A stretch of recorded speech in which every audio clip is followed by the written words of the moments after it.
Eto na ang mabibilis na balita. Tumagilid ang isang modern jeepney matapos umanong masalpok ng isang armored van sa Quezon Avenue sa Quezon City. Base sa investigasyon ng mga otoridad, hindi bababa sa 15 pasahero ang sugatan sa insidente. Binigyan ng paunang lunas at isinugod sa ospital ang mga biktima. Ayon sa driver ng modern jeep, biglang bumangga sa kanilang likuran ang armored van. Sabi naman ng driver ng armored van, sila ang nasa tama at ang modern jeep ang lumabag sa batas trapiko na nagresulta sa aksidente. Ayon sa mga sakay nitong gwardya, sila ang nakago at biglang umandar ang modern jeep. Naialis na ang modern jeep bago mag alas 7 ng umaga at nagbalik normal na ang daloy ng trapiko sa lugar.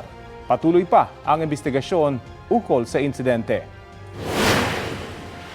Huli kamang pagnanakaw ng isang lalaki sa nakaparadang utility van sa Mel Lopez Boulevard sa Tondo, Maynila.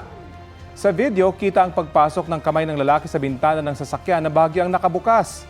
Ilang sandali lang, naabot niya ang isang bag at tuluyang tinangay.